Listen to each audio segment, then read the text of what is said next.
Hi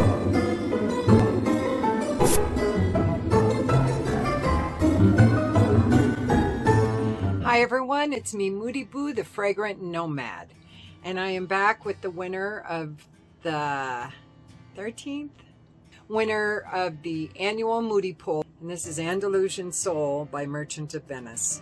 Look at this glass. It's so pretty, that Murano glass. Has a little tag there. Love these bottles. They are a little tippy though, you gotta be careful. Sprayer is great. Nice and misty, doesn't have big dribbles falling. Now let's get into the scent, shall we? It's so good. Come on, it's so good. This may be, I'm gonna spray a little more on. This may be one of my all-time favorite vanillified kind of perfumes. What? It's beautiful. And I bought this discount, I think, on FragranceNet. It was under $100 for this 50 ml bottle. And it may be one of my all-time favorite perfumes ever. Oh, it's so pretty.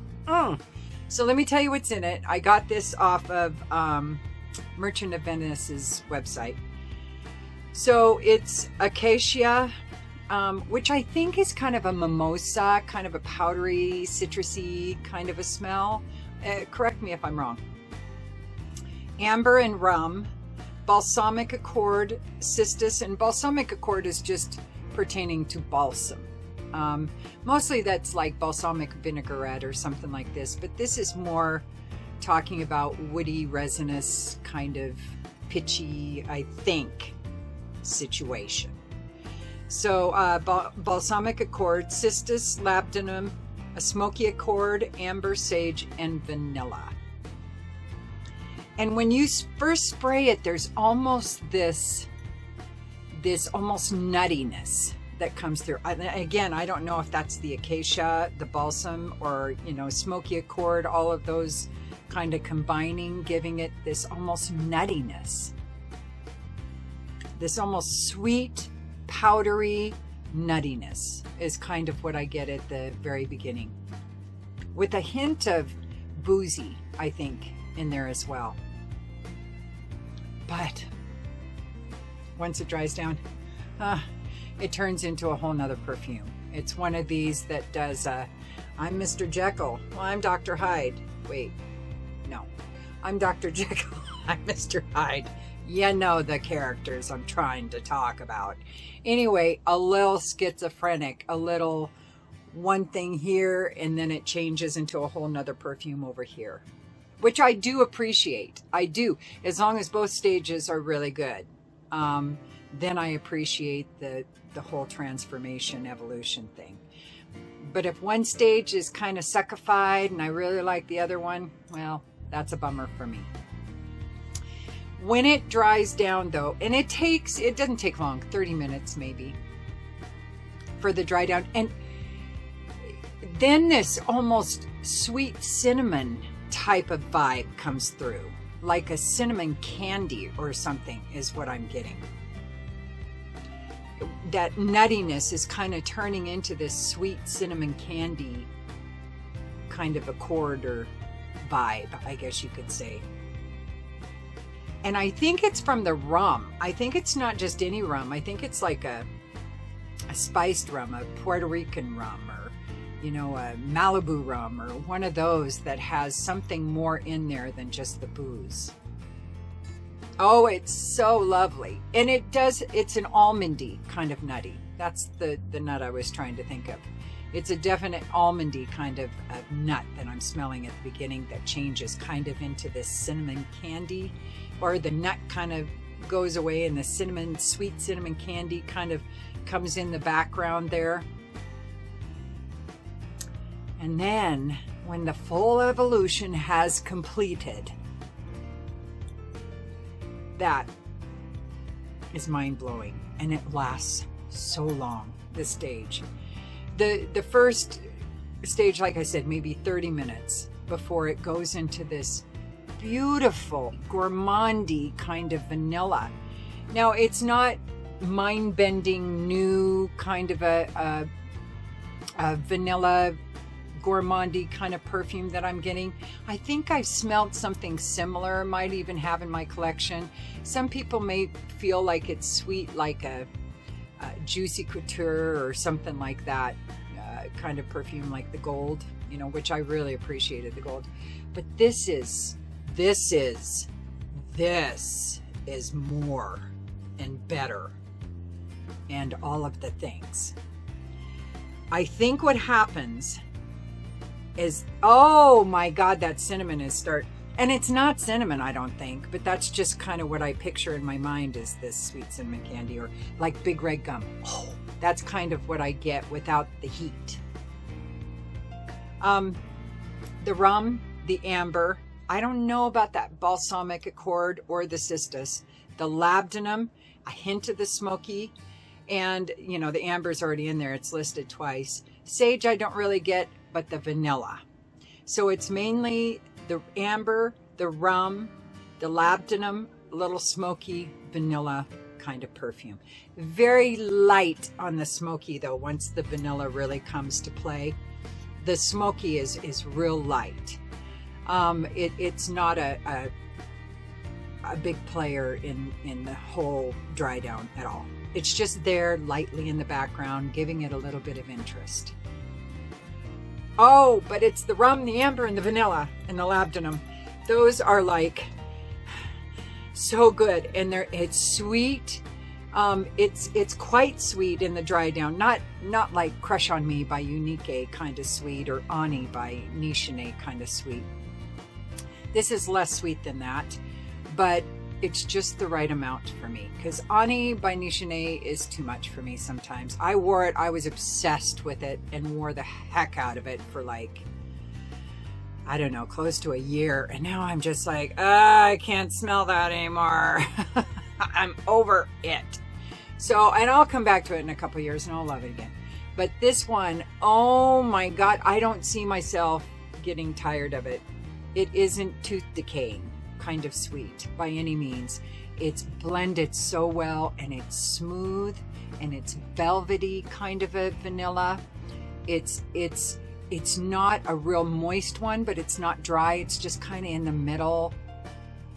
Oh, it's so good. It is literally one of my top 5 vanillas of all time. It may be in the top 3. It really may be. I think it is. It's so amazing. And like I said, I think I paid $80 or something for this. $85. I don't know. I don't remember, but it was under $100. I think I got it on FragranceNet, but I'm not for sure on that. Holy moly. So it's gourmand with a hint of earthy to it. I don't really get any citrusy anything out of it. It is a hint formal because it's so well blended. It's not too sweet. It smells like a sophisticated vanilla that doesn't take itself very seriously. So it absolutely can be frivolous and frisky and just free to do whatever the hell it wants. It's a very versatile, I think, kind of a vanilla perfume. I absolutely unisex, depending on the masculine personality, because some of you guys out there don't really care for too sweet of perfumes or gourmandy kind of perfumes. This one is that, and it's perfection. I think this would absolutely be, I haven't tested this on my husband, but I think he would appreciate it very much, especially the spray placement. And the performance is really good. I do usually 2 to 3 sprays. The sprayer is really good, so you get a good amount of perfume with each spray. And that lasts me 8 to 10 hours. And then it just poofs out. Then you just suddenly, you might smell something a little sweet on your hand, but you can't really pinpoint it, and it's gone. It projects very well for me. Absolutely. Probably farther than arm's length, but not by a lot. It's not a beast mode nose rocket kind of perfume. Sillage, yes, parts of my scent bubble do break off when I leave a room, and I will deposit them there in hopes of collecting them again later when I re-enter the room, because I don't want to lose any of this perfume. Even to leave my mark in a room I've just left. No, I want it to stay with me. Always.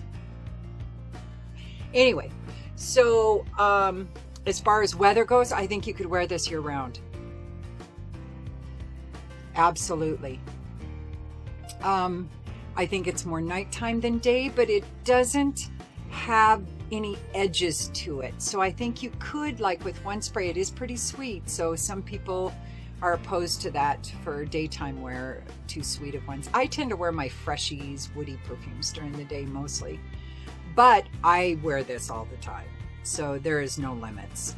But because it's so good, I almost wouldn't want to waste it on daytime wear. I would almost want to only use it for nighttime. But then not as many people are going to smell it at nighttime unless you're going somewhere. So either way, yeah, I wear them both, daytime and nighttime, no problem. I think that this absolutely could be a signature scent because it's that good. I don't think anybody would oppose it. It's a very inviting perfume. It would absolutely attract me. If I smelled somebody wearing this, I'd be hunting them down saying, please tell me what you're wearing. I need to buy now, right now.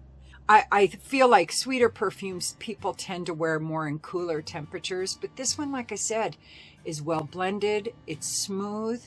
I don't think it would bloom in the heat. Now, I wouldn't wear it, hot summer day necessarily, but warmer spring days, cooler summer days, and anything at night, absolutely. I think you could absolutely go clubbing with this too, because it would compete with anything out there, in my opinion, because it is special. It's just special. It's not beast mode though, like I said. And a lot of times when I go out, my husband and I go shoot pool or something like that, I'll wear my heavy hitters. I'll wear my beast modes. I want the room to know I've arrived. We'll just put it that way. But that's usually the only place I tend to wear my beast mode perfumes. This one, I think you could absolutely, especially if you went 3-4 sprays. Everybody else around you'd be like, fuck what I'm wearing. I want to know what they're wearing. So, my opinion only, of course. But, and it was a blind buy. I like the bottle. I like the house. And I like the way the note sounded. And I am not disappointed. It's wonderful. And the price, come on now. Come on. Would I recommend it? Yes, I would. Many times over, I would recommend it. So, all right, everybody. Thank you again for being here. Thank you for your patience. And don't forget to vote on my community page on the latest poll that I have listed.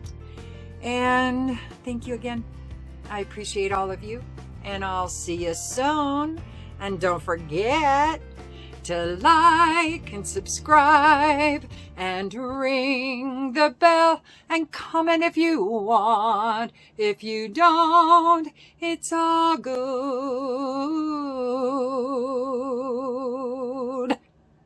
I still love you.